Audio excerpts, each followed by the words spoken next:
Hello everyone. આજે આપણે FI BCom sem 2 અકાઉન્ટિંગની અંદર આડત માલના હિસાબોનો નવો સમ સ્ટાર્ટ કરીશું. સમ છે યુનિવર્સિટીનો એપ્રિલ 2014માં પૂછાયો છે. સમની ઇમેજ તમને ગ્રુપમાં સેન્ડ કરી દેવામાં આવી છે. તેનું જ આ સોલ્યુશન છે. તમને કીધું છે કે નવસારીના નરેશે પારડીના પરેશને ₹3,30,000ની મૂળ કિંમત પર 59,400 રૂપિયાનો નફો ઉમેરીને ભરત્યા કિંમતે માલ આડતથી વેચવા મોકલ્યો.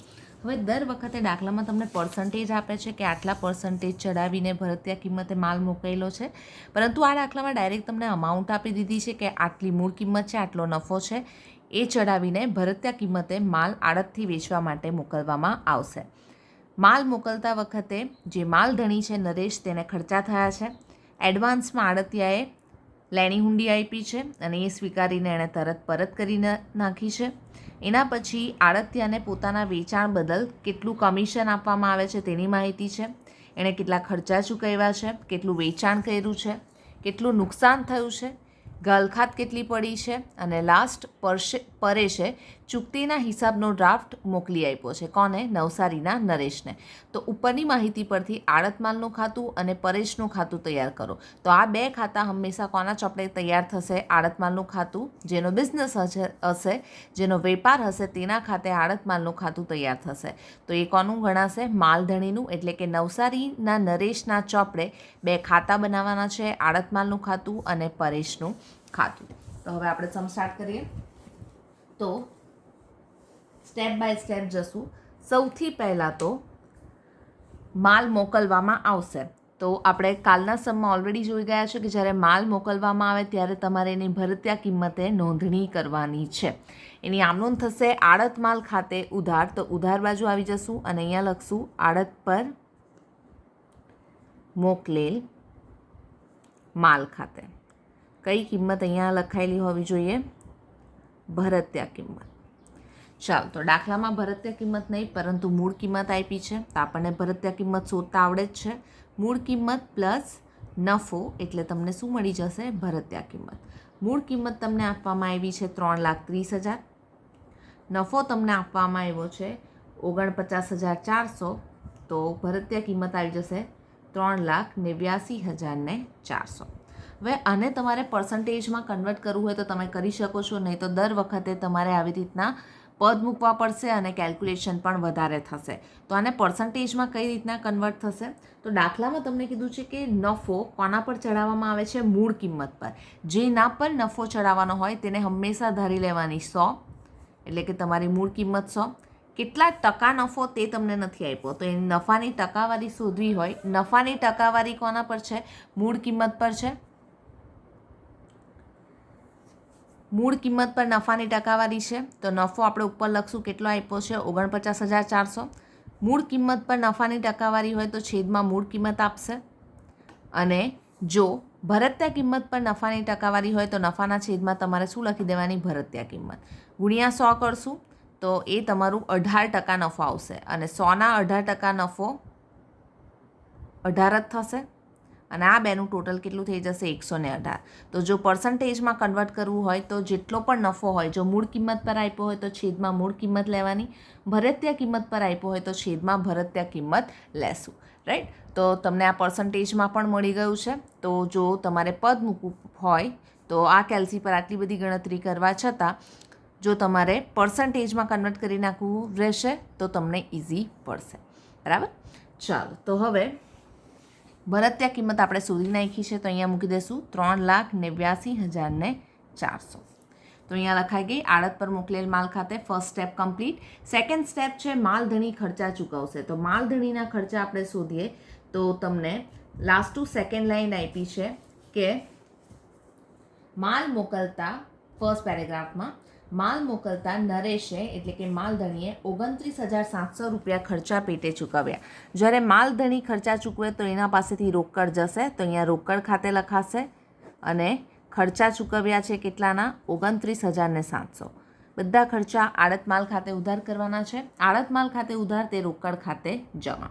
એના પછી આડતિયો એટલે કે પરેશ માલધણીને એટલે કે નરેશને એડવાન્સમાં કાં તો ડ્રાફ્ટ કાં તો રોકડા કાં તો લેણી હુંડી મોકલશે.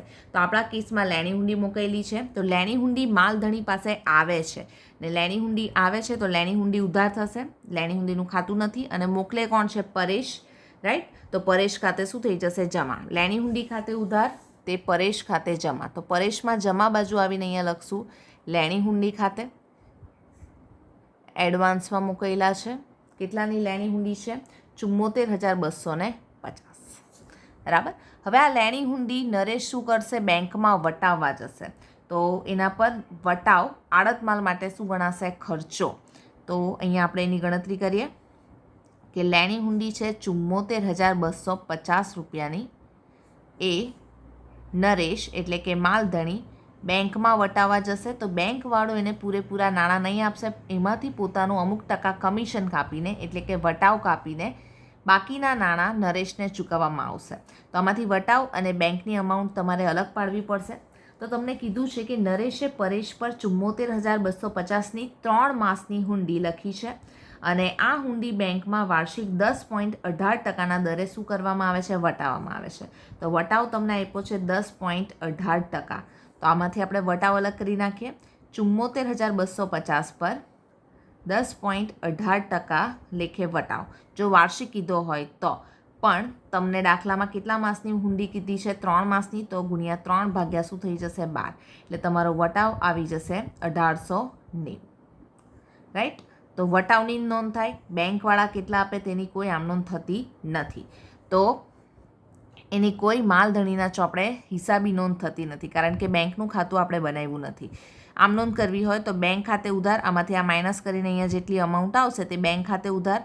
વટાવની જગ્યા પર આપણે બધા ખર્ચા ક્યાં ઉધાર કરવાના છે? આડત માલ ખાતે. તો આડત માલ ખાતે ઉધાર, અને તે લેણી હુંડી જાય છે તો લેણી હુંડી ખાતે શું થઈ જશે? જમા. તો બેંકનું ખાતું નથી, એન્ટ્રી આપવાની જરૂર નથી. લેણી હુંડીનું ખાતું નથી, એની પણ અસર નહીં આવશે. આડત માલનું ખાતું છે, અને આડત માલ ખાતે શું થાય છે? ઉધાર. તો આડત માલમાં આપણે અહીંયા ઉધાર બાજુ આવી જશું, અને અહીંયા શું લખશું? વટાવ. કેટલાનો વટાવ છે? 1890. બરાબર.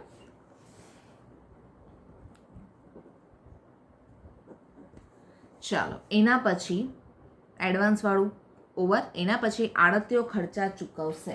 તો આડતીઓ ખર્ચા ચૂકવે છે, તો ફર્સ્ટ પોઈન્ટમાં તમને કીધું છે કે પરેશ તરફથી મળેલા વેચાણ આંકડા પરથી, પરેશ એટલે આડતીઓ, નીચેની માહિતી પ્રાપ્ત થાય છે. તેણે પગાર મજૂરીના કેટલા ચૂકવ્યા છે? 35,046 રૂપિયા. જ્યારે પરેશ ખર્ચા ચૂકવે છે તો ખર્ચા તો આડત માલ ખાતે જ ઉધાર થશે, પરંતુ માલધણી ચૂકવે તો તમે રોકડ ખાતે લખો, પરેશ ચૂકવે તો પરેશ ખાતે લખશું. શેના ચૂકવ્યા છે એણે? પગાર મજૂરીના 35,046 રૂપિયા. અહીંયા ઉધાર તો પરેશમાં જમા થશે. અહીંયા આપણે લખશું આડત માલ ખાતે ખર્ચા 35,046. તો આ સ્ટેમ્પ પણ અહીંયા કમ્પ્લીટ છે. એના પછી પરેશ શું કરી નાખશે? જે માલ મોકલેલો છે તેનું શું કરશે? વેચાણ કરશે, અને વેચાણ પર એને શું મળશે? કમિશન. ચાલો, તો વેચાણની અમાઉન્ટ આપણે ગણશું.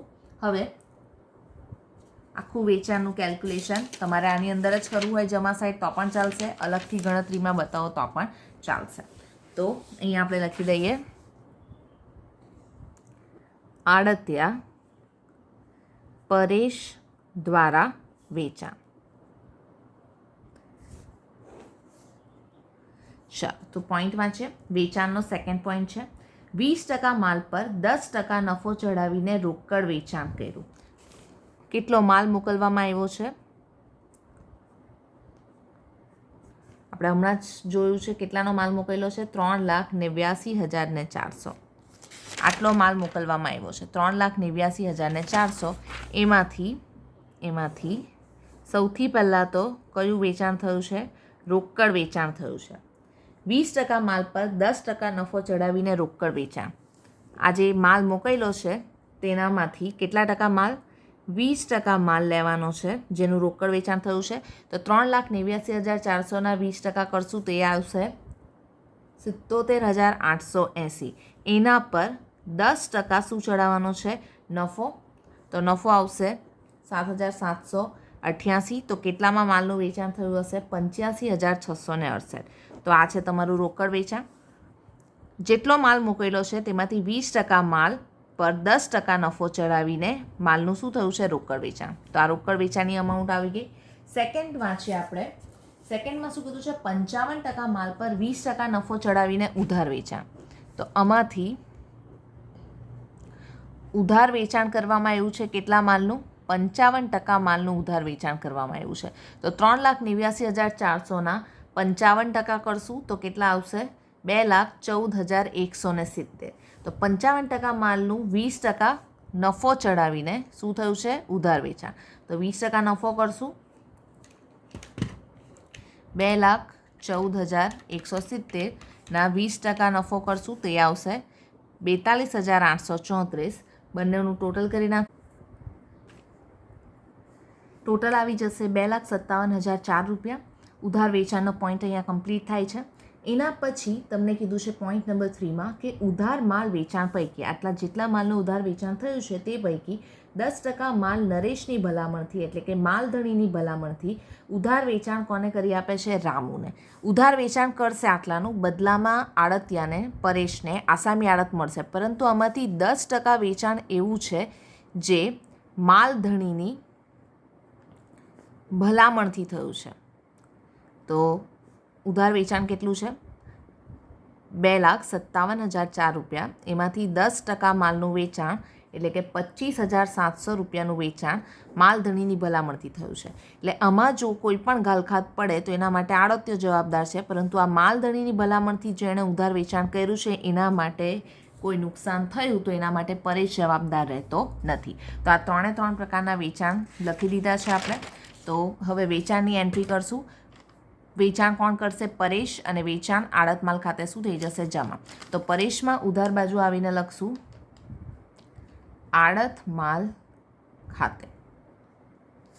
ચલો, તો આડત માલ ખાતે કેટલાનું વેચાણ? કુલ વેચાણનું ટોટલ કરતાં તમારે ધ્યાનમાં રાખવાનું છે કે રોકડ વેચાણ છે 85,668, ઉધાર વેચાણ છે 2,57,004 રૂપિયા. આ જે ઉધાર વેચાણ છે એમાંથી જ આ એનો જ પાર્ટ છે કે ઉધાર વેચાણમાંથી 10% માલધણીની ભલામણથી વેચાણ થયું છે. એટલે આ એનો અલગથી પાર્ટ રહેતો નથી. જેટલું ઉધાર વેચાણ છે તેમાંથી જ 10% વેચાણ એવું છે કે જે કોના ભલામણથી થયું છે? માલધણીના. એટલે કુલ વેચાણના 2 પાર્ટ જ છે, રોકડ અને ઉધાર. એટલે આ બેનું જ ફક્ત શું કરવાનું રહેશે? ટોટલ. એટલે તમારે આનો ભાગ એને બતાવવાનો નથી. આ ઉધાર વેચાણના નીચે આ ગણતરી કરી નાખશો તો ચાલશે. બરાબર? એટલે કે જેટલો માલ મોકલેલો છે તેમાંથી રોકડ વેચાણ આટલાનું છે, ઉધાર વેચાણ આટલાનું છે, અને ઉધાર વેચાણમાંથી 10% એવો માલ છે જે કોના ભલામણથી વેચાયો છે? માલધણીના.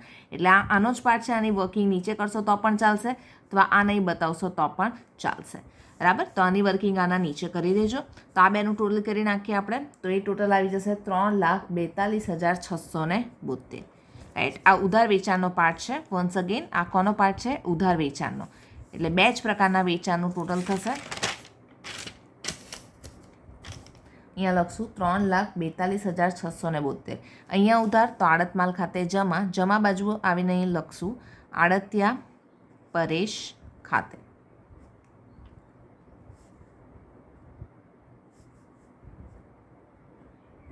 કુલ વેચાણ 3,42,672. અને 3 પાર્ટમાં વેચવું હોય તો આવી રીતના તમે લખી શકો. રોકડ વેચાણ કેટલાનું થયું છે? 85,668. ઉધાર વેચાણના 2 પાર્ટ પડશે. પહેલાં તો ચોખ્ખું ઉધાર વેચાણ, એ કેટલાનું થયું છે? અને બીજું માલધણીની ભલામણથી. રાઈટ? તો આના 2 ભાગ પડશે. તો તમે જોઈ શકો કે કુલ ઉધાર વેચાણ કેટલાનું થયું છે? 2,57,004 રૂપિયાનું. કુલ ઉધાર વેચાણ થયું છે 2,57,004 રૂપિયાનું. તેમાંથી 10% તો માલધણીની ભલામણથી છે, જે કેટલું આવી ગયું છે? 25,700. કેટલું આવી ગયું છે? 25,700.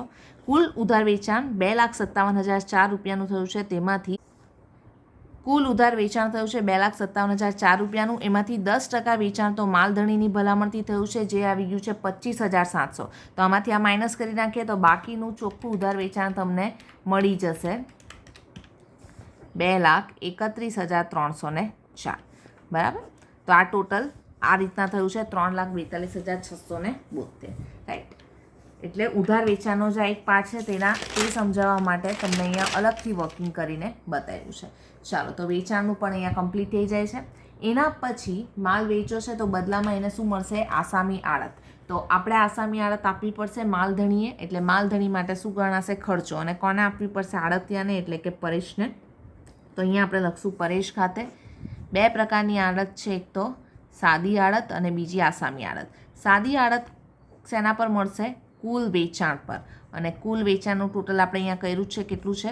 3,42,672. એના પર કેટલા ટકા સાદી આડત છે? સમમાં આપ્યું છે તમને 8%. તો એ થઈ જશે 27,414. અને બીજી કઈ આડત આવશે? આસામી આડત. તો આસામી આડત ઉધાર વેચાણ પર ગણાશે. તો ઉધાર વેચાણ કેટલાનું છે? એના પર કેટલા ટકા આડત તમને આપી છે? આસામી આડત સમજો તો તમને 3% આસામી આડત આપી છે.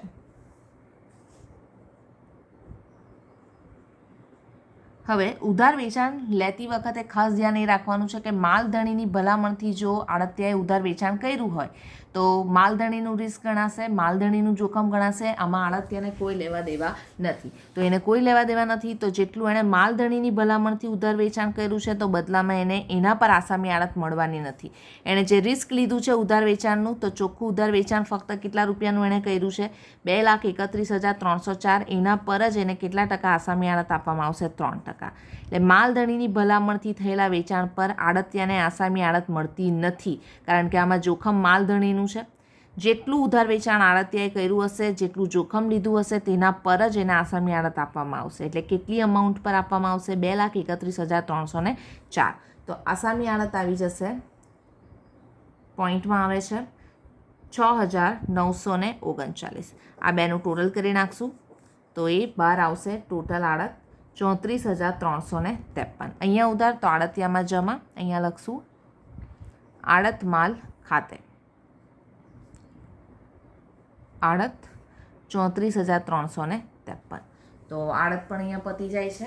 હવે એના પછીનો પોઈન્ટ બાકી રહે છે કે પરેશના ગોડાઉનમાં વેચાણ બાદ આગ લાગી ગઈ અને 19,470 રૂપિયા બ્રેકેટમાં લખ્યું છે ભરત્યા કિંમતનો માલ નાશ પામ્યો. તો આગ લાગવાથી નુકસાન થયું છે. ધેટ મીન્સ કે આ કયું નુકસાન છે? અસામાન્ય નુકસાન. બરાબર. તો અસામાન્ય નુકસાનની વેલ્યુ કિંમત તમને ભરત્યા કિંમતે આપી છે. બરાબર. તો હંમેશા યાદ રાખજો કે અસામાન્ય નુકસાન ભરત્યા કિંમત પર એની ગણતરી થશે નહીં. અસામાન્ય નુકસાન આપ્યું હોય તો એની ગણતરી મૂળ કિંમત પર કરવામાં આવશે. નોટ લખવી હોય તો પણ તમે લખી શકો છો કે દાખલામાં જ્યારે અસામાન્ય નુકસાન આપ્યું હોય, એટલે કોઈની બેદરકારીથી થતું નુકસાન, તમે એને અટકાવી શકો છો, તો એ નુકસાનને અસામાન્ય નુકસાન કહેવાશે. તો એની જે ગણતરી છે તે હંમેશા કોના પર કરવાની છે? ગણતરી મૂળ કિંમત પર કરવાની છે. તો આ નોટ લખી દેજો. તો દાખલામાં તો તમે જો કે અસામાન્ય નુકસાનની તમને ભરત્યા કિંમત આપી છે, તો ભરત્યા કિંમતને આપણે શેમાં કન્વર્ટ કરવી પડશે? મૂળ કિંમતની અંદર. તો આપણે એનું વર્કિંગ કરી દઈએ. હવે અસામાન્ય નુકસાન. હવે આનું વર્કિંગ કરવું હોય તો તમારા પાસે 2 ઓપ્શન છે. તમે આ આખું સ્ટેટમેન્ટ લઈને આ જેટલા પણ રકમ છે તે કેલ્સીમાં એની ગણતરી કરી શકો છો, અથવા તમારે શોર્ટમાં જવું હોય તો આપણે અહીંયા એને પર્સન્ટેજમાં કન્વર્ટ કર્યું જ છે, એના પરથી પણ તમે ગણતરી કરી શકો છો. તો જો ભરત્યા કિંમત 118 હોય તો મૂળ કિંમત કેટલી છે? 100. તો જો અસામાન્ય નુકસાનની ભરત્યા કિંમત પોઈન્ટ નંબર 3માં આપી છે કે આગ લાગીને કેટલું નુકસાન થયું છે? 19,470. 19,470 હોય તો તેની મૂળ કિંમત કેટલી? તો અસામાન્ય નુકસાન તમારું આવી જશે મૂળ કિંમતમાં 16,500. આ પહેલી રીત છે. રાઈટ. અથવા તો જો તમારે આખું પદ મૂકવું હોય તો કઈ રીતના મૂકશો કે જો ભરત્યા કિંમત 3,89,400 હોય, 3,89,400 હોય તો મૂળ કિંમત કેટલી? 3,30,000. તો ભરતીય કિંમત 19,470 હોય તો મૂળ કિંમત કેટલી? તો પણ એનો સેમ આન્સર આવી જશે 16,500. તો આ બંનેમાંથી કોઈ પણ એક રીતે તમે કરી શકો. આ કેલ્સી પર લખવામાં થોડો ટાઈમ વેસ્ટ થશે એટલે આપણે એને અહીંયા પર્સન્ટેજમાં કન્વર્ટ કરી દીધા છે. ભરતીય કિંમત આટલી તો મૂળ કિંમત આટલી, ભરતીય કિંમત 118 તો મૂળ કિંમત 100. એટલે બંનેમાંથી કોઈ પણ એક પદ તમે મૂકી શકો છો. એટલે અસામાન્ય નુકસાનને હંમેશા શેમાં કન્વર્ટ કરી નાખવાનું? જો ભરતીય કિંમત આપ્યું હોય તો મૂળ કિંમતમાં આપણે એને કન્વર્ટ કરી દઈશું. તો એની મૂળ કિંમત આવી ગઈ છે આ, રાઈટ. હવે આ જે મૂળ કિંમત આવી છે તેના અંદર આ અથવામાં છે, આ મૂળ કિંમત આવી છે તેના અંદર માલધણીના કયા ખર્ચા પ્લસ કરીએ છીએ આપણે? પ્રમાણસર ખર્ચા. ચાલો, તો માલધણીના પ્રમાણસર ખર્ચા આપણે ગણી નાખીએ. તો જ્યારે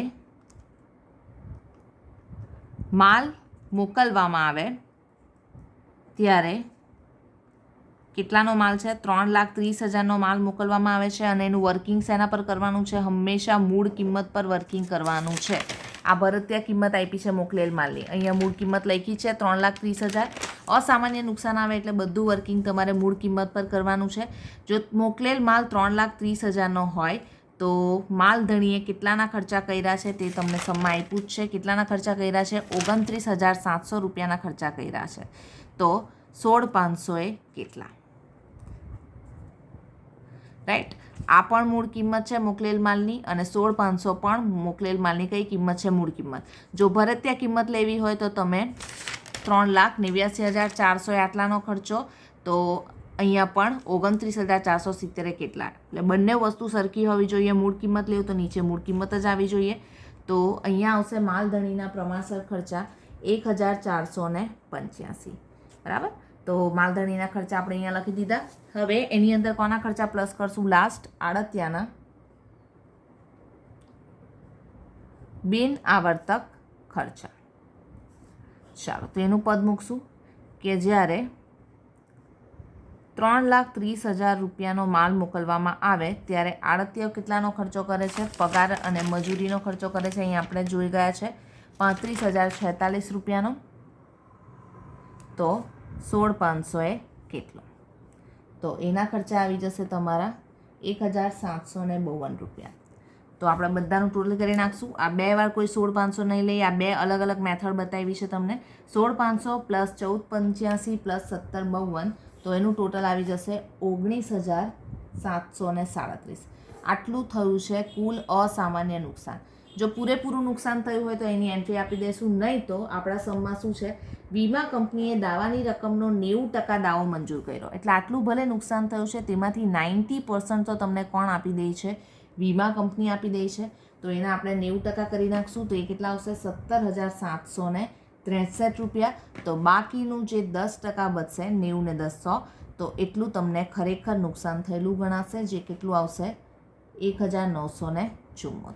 આટલું ટોટલ નુકસાન થયું છે પણ વીમા કંપની આટલા આપી દે છે, તો બાકી વધેલું તમારું ખરેખર નુકસાન ગણાશે. રાઈટ. તો આ બંનેની એન્ટ્રી આપી દઈએ. તો સૌથી પહેલાં તો આડત માલમાં જમા બાજુ લખાશે વીમા કંપની ખાતે કેટલા મંજૂર કરે છે? 17,763. અને જે ખરેખર નુકસાન થયું છે તે ક્યાં લઈ જવાશે? નફા નુકસાન ખાતે 1,974. તો આ અસામાન્ય નુકસાનની એન્ટ્રી પણ કમ્પ્લીટ થઈ જાય છે. હવે એના પછીનો પોઈન્ટ જોઈએ, પોઈન્ટ નંબર 4. રામુ નાદાર જાહેર થતાં તેની પાસેથી નીકળતી રકમ પૈકી 80% રકમ શું થઈ ગઈ? વસૂલ થઈ ગઈ. રાઈટ. હવે રામુને કોની ભલામણથી માલ વેચ્યો હતો? માલધણીની ભલામણથી, માલિકની. રાઈટ. માલિક કોણ છે? નરેશ. હવે આની અંદર જો રામુ નાણાં ચૂકવતો નથી તો આડતીયો જવાબદાર નથી, કારણ કે આડતિયાને તો એ બદલ આસામી આડત મળતી જ નથી. આડતિયાએ ફક્ત જેટલું ઉધાર વેચાણ કર્યું છે એ બદલ જ એને આસામી આડત મળે છે. આ જે 10%નું ઉધાર વેચાણ છે તે માલધણીની ભલામણથી થયું છે. માલધણી કહે છે કે આટલાનું વેચાણ કરી દઉં. કોને? રામુને. તો રામુ નથી ચૂકવતો તો તેમાં નુકસાન કોને જશે? માલધણીને. આડતિયાને જશે નહીં. તો કેટલાની ગાલખાત પડી છે? તો આપણે એની ગણતરી કરીએ કે કુલ રામુને 25,700 રૂપિયાનો માલ વેચ્યો હતો માલધણીની ભલામણથી. તો આના માટે આડતીયો જવાબદાર નથી. બરાબર. કેટલા ટકા રકમ વસૂલ થઈ? 80% રકમ વસૂલ થઈ ગઈ. તો કેટલાની ઘાલખાત પડશે? 20%ની ઘાલખાત પડશે. અને એ ઘાલખાત કોણે ભોગવવી પડશે? માલધણીએ, કારણ કે એની ભલામણથી છે. તો 25,700ના 20% કરશું, તે આવી જશે 5,140. તો માલધણીને નુકસાન જાય છે તો એ આડત માલનું નુકસાન ગણાય, રાઈટ? તો નુકસાન અથવા તો ખર્ચ ક્યાં ઉધાર કરવાના છે? આડત માલ ખાતે. તો અહીંયા આપણે લખશું પરેશ ખાતે નુકસાન આડતિયાને મોકલી આપવું પડશે. ઘાલખાતનું કેટલી આવી ગઈ છે? 5,140. આમનો થશે આડત માલ ખાતે ઉધાર, તે આડતિયા ખાતે જમા. જમા બાજુ આવીને અહીંયા લખશું આડત માલ ખાતે બ્રેકેટમાં ઘાલખાત 5,140. ચાલો, તો ઘાલખાતની એન્ટ્રી પણ કમ્પ્લીટ છે. હવે આપણે ભરતીય કિંમત અને મૂળ કિંમત વચ્ચેનો જે તફાવત છે તેની નોંધણી કરશું. જેટલો માલ ભરતીય કિંમતે છે એટલો તમારે જમા કરવાનો છે, એ બે વચ્ચેનો તફાવત, અને જેટલો આખર સ્ટોક આવે છે તેનો તફાવત, એની ઓપોઝિટ સાઈડ આપણે ઉધાર કરશું. તો સૌથી પહેલાં તો આખર સ્ટોક કેટલાનો બચે છે તે તમારે શોધવું પડશે. તો આખર સ્ટોકની ગણતરી કરીએ. ચલો, તો સૌથી પહેલાં તો કેટલો માલ મોકલવામાં આવ્યો છે? માલ ભરતીય કિંમતે મોકલવામાં આવ્યો છે 3,89,400 રૂપિયાનો, રાઈટ? એમાંથી કેટલો માલ રોકડેથી વેચી નાખ્યો? ભલે ગમે તેટલો નફો ચડાવીને વેચ્યો હોય, પરંતુ કેટલો માલ વેચ્યો છે, જેટલો માલ ઓછો થાય છે તે આપણે લેવાનું છે. તો કેટલાનો માલ ઓછો થઈ જાય છે? 77,880નો. એના પછી બીજો કેટલાનો માલ ઓછો થઈ જાય છે? 2,14,170. ભલે ગમે તેટલો નફો ચડાવીને વેચે, પણ જેટલો માલ ઓછો થયો છે તેટલો જ તમારે મોકલેલ માલમાંથી શું કરી નાખવાનો છે? માઇનસ કરી નાખવાનો છે. તો આટલો માલ બીજો ઓછો થઈ ગયો, રાઈટ? 55%. એના પછી કેટલા માલને નુકસાન થઈ ગયું છે? આ બધી આપણે શું લખીએ છીએ? ભરતીય કિંમત, કારણ કે આ મેઇન મોકલેલ માલની જ ભરતીય કિંમત છે, તો આ બધી ભરતીય કિંમત હશે. નુકસાન થયું છે કેટલાનું? અસામાન્ય નુકસાન. આ એની મૂળ કિંમત છે. અસામાન્ય નુકસાનની ભરતીય કિંમત કેટલી આપી છે દાખલામાં? 19,470. આ બધી ભરતીય કિંમત લઈએ છીએ તો એ પણ ભરતીય કિંમત જ લેવી પડશે, રાઈટ? અસામાન્ય નુકસાન. આ બધી વસ્તુ માઇનસ કરો તો છેલ્લે જે બચે તે તમારું શું ગણાશે? આખર સ્ટોક. આ બધી ભરતીય કિંમત છે, તો આખર સ્ટોક પણ કઈ કિંમતે મળશે તમને? ભરતીય કિંમતે, અને તે આવી જશે 77,880. આખર સ્ટોક ભરતીય કિંમત આવી ગયો છે 77,880. હવે તમારા પાસે બે ઓપ્શન છે. આખર સ્ટોક તમને આગળના સમમાં ગણાવ્યું છે એ પ્રમાણે ટેબલ ફોલો કરીને પણ તમે કરી શકો કે મોકલેલ માલ પ્લસ માલધણીના બધા ખર્ચા પ્લસ આડતિયાના બિનઆવર્તક ખર્ચા, નુકસાન થયું હોય તો માઇનસ. તો એ રીતે પણ તમે કરી શકો. અને બીજી શોર્ટકટ રીત છે, આપણે એક મેથડ કરી ગયા છે, હવે બીજી મેથડ જોઈ લઈએ કે બીજું સિમ્પલ વેમાં કઈ રીતના થઈ શકે. તો આખર સ્ટોકની અંદર માલધણીના પ્રમાણસર ખર્ચા પ્લસ કરશું તો ડાયરેક્ટ આન્સર આવી જશે. તો કઈ રીતના ગણાશે? આ ભરતીય કિંમત છે તો બધું વર્કિંગ કોના પર થશે? ભરતીય કિંમત પર. કે જો માલ મોકલવામાં આવે તેની ભરતીય કિંમત કેટલી છે? 3,89,400. ત્યારે માલધણીના પ્રમાણસર ખર્ચા કેટલા છે? 29,700ના. માલધણીના પ્રમાણસર ખર્ચા કેટલા છે? 29,700ના. તો ભરતીય કિંમત નીચે આવી જોઈએ આખર સ્ટોકની. તો 77,880માંથી માલધણીના પ્રમાણસર ખર્ચા કેટલા? તો એ આવી જશે તમારા 5,940, બરાબર. અને બીજા કયા ખર્ચા પ્લસ થાય? આડતિયાના બિન આવર્તક ખર્ચા. તો એનું પદ મૂકી દઈએ આપણે કે જ્યારે 3,89,400નો માલ મોકલવામાં આવે ત્યારે આડતિયાના કેટલા ખર્ચા છે? પગાર અને મજૂરીનો ખર્ચ આપ્યો છે તમને 35. તો 77,880 એ કેટલા? ચાલો, તો આડતિયાના બિનઆવર્તક ખર્ચા આવી જશે 7,009 રૂપિયા. હવે આ ત્રણનું ટોટલ કરી નાખશું તો આખર સ્ટોક ભરતીય કિંમત આવી જશે 90,829 રૂપિયા. તો આ આખર સ્ટોકની તમારી કઈ કિંમત આવી ગઈ છે? ભરતીય કિંમત. આખર સ્ટોક ભરતીય કિંમત અહીંયા લખી દીધો છે 90,829. હવે આડત પર મોકલેલ માલ ભરતીય કિંમત અહીંયા છે તો એનો તફાવત આ સાઈડ લખાશે. આડત પર મોકલેલ માલ ખાતે ભરતીય કિંમત અને મૂળ કિંમત વચ્ચેનો તફાવત. ભરતીય કિંમત છે 3,89,400, મૂળ કિંમત છે 3,30,000, તો એનો તફાવત આવશે 59,400. અને આખર સ્ટોક ભરતીય કિંમત અહીંયા છે તો એનો તફાવત ઓપોઝિટ સાઈડ લખશું. ક્યાં લઈ જવાશે? સ્ટોક અનામત ખાતે. કોના બે વચ્ચેનો તફાવત? ભરતીય કિંમત અને મૂળ કિંમત. ભરતીય કિંમત છે 90,829 અને મૂળ કિંમત તમને દાખલામાં આપી નથી. તો હવે આપણે આખર સ્ટોકની શું ફાઇન્ડ આઉટ કરશું? મૂળ કિંમત. તો એનું આપણે સિમ્પલ પદ મૂકી દઈએ કે આખર સ્ટોકની શું શોધવાની છે? મૂળ કિંમત. તો જો ભરતીય કિંમત 118 હોય તો મૂળ કિંમત કેટલી છે? 100. તો જો ભરતીય કિંમત આખર સ્ટોકની 77,880 હોય, આ તો ખર્ચા પ્લસ કરીને લીધી છે, આ છે મેઇન ભરતીય કિંમત આખર સ્ટોકની, તો મૂળ કિંમત કેટલી? તો ગણતરી કરશું 100 ગુણ્યા 77,880 ભાગ્યા 118, તો એ આવી જશે 66,000. આ આખર સ્ટોકની કઈ કિંમત આવી ગઈ? મૂળ કિંમત. એની અંદર પણ માલધણીના પ્રમાણસર ખર્ચા શું કરવાના છે? પ્લસ. તો માલધણીના પ્રમાણસર ખર્ચાનું વર્કિંગ કરીએ.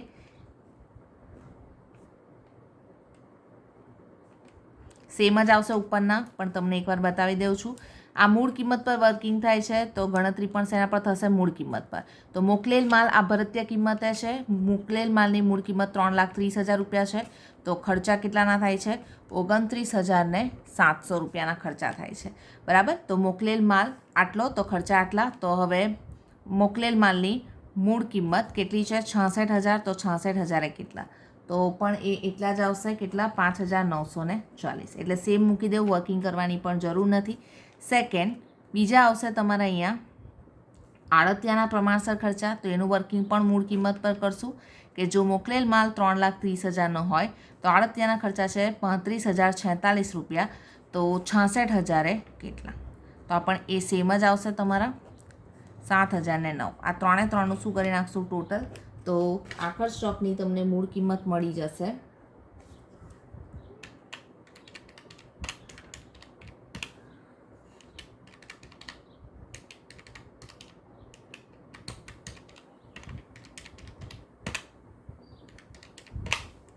78,949. આખર સ્ટોકની મૂળ કિંમત આવી ગઈ છે. આપણે આપણા આડત માલના ખાતામાં મૂકી દઈએ, કારણ કે આપણને એનો તફાવત જોઈએ છે. 78,949. આ બેનો તફાવત સ્ટોક અનામત ખાતે લઈ જશું. 90,829 માઇનસ 78,949, તો એ આવી જશે 11,880. ચાલો, તો હવે આ બધી વસ્તુ કમ્પ્લીટ છે, બીજું કંઈ બાકી નથી રહી ગયું. તો હવે આપણે ડાયરેક્ટ ટોટલ કરી નાખશું. આ સાઈડનું ટોટલ આવશે 5,12,638. 5,12,638. બધી વસ્તુ માઇનસ કરશું તો નફો આવી જશે 5,229. નફો ક્યાં લઈ જવાનો છે? સામાન્ય નફા નુકસાન ખાતે. હવે પરેશ બાજુનું ટોટલ કરી નાખીએ. આડતિયાનું ઉધાર બાજુનું 3,42,672. 3,42,672. તફાવત આવશે 1,93,883. તો આ હિસાબ ચૂકતે છે અને હિસાબ ચૂકતે ક્યાં લઈ જશું? બેંક ખાતે. રાઈટ. તો આ સમ અહીંયા કમ્પ્લીટ થાય છે. કોઈ પણ ક્વેરી હોય તો તમે પૂછી શકો છો. Thank you.